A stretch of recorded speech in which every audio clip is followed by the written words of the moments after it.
not seem like it now, but this is more than just a fight.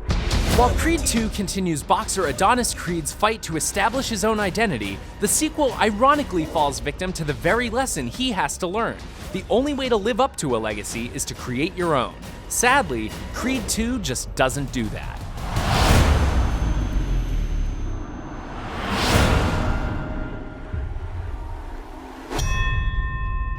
It's time, kid. Creed 2 picks up with Adonis on top of the boxing world, indulging in some of his father's signature pomp and circumstance. And when you're at the top, the only way to go is down. Much of the film's drama feels preordained and subsequently isn't very exciting, which is especially disappointing considering who's in the other corner of the ring. The film made a big gamble by featuring Victor Drago and his father Ivan as the antagonists. As the film constantly reminds us, Ivan Drago killed Apollo Creed in the ring just before Adonis was born. If he dies, he dies. Ivan's loss to the avenging Rocky shattered him and saw his family run out of Russia in disgrace. So Victor's story parallels Adonis's. He's a man whose turbulent upbringing was defined by the outcome of that fateful fight.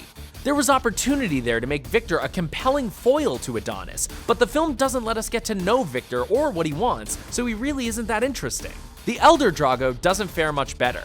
Though Dolph Lundgren convincingly plays Ivan's bitterness at having lost everything in his fight against Rocky, Ivan's cruelty towards his son is distracting and makes him far less dynamic than he could have been, making any sympathy Creed 2 expects you to have towards him feel very engineered. Victor Drago, son of Ivan Drago, who infamously killed Apollo Creed.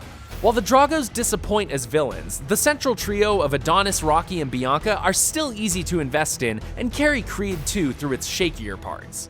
The struggles that these characters have to overcome outside the ring are far more interesting than any of the fights inside it. Jordan's Adonis proves to be far more vulnerable, as his battle this time is less against the ghost of his father and more against himself and his continued desire to create his own legacy. Listen to me, this guy is dangerous. But you don't think I could beat him? Sylvester Stallone continues to be a surprisingly moving father figure to Adonis here. He has less to do with the boxing action this time around, but he excels at humbling Adonis and imploring him to remember what he's fighting for. I ain't got a choice. That's the same thing your father said, and he died right here in my hands. Yes, there are certainly parts of this movie that rely far too heavily on the past, but Stallone makes the case for himself that even though it's Adonis's time to shine in the ring, the Italian stallion deserves to stick around, as he ends up getting the biggest laughs and the most stirring moments of the film.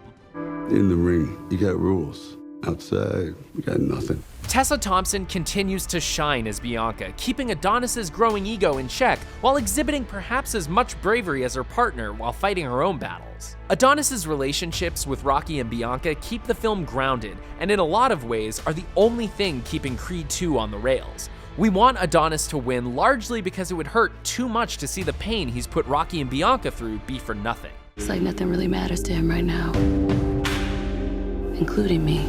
You'll notice that for a movie that centers around boxing, I've barely mentioned it here.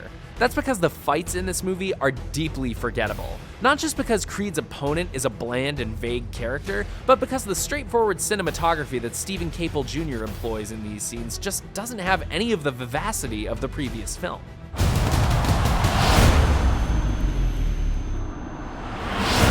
Just like Adonis himself, director Ryan Coogler proved with Creed that this new iteration of the Rocky franchise could stand on its own and forge its own legacy.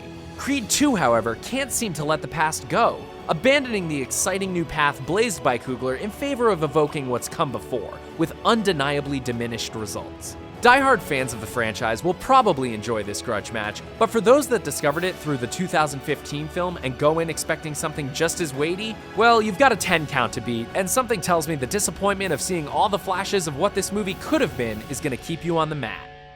Thanks for watching. For more movie reviews, check out what we thought of Fantastic Beasts: The Crimes of Grindelwald and Bohemian Rhapsody. And as always, be sure to follow and subscribe wherever you like to watch IGN.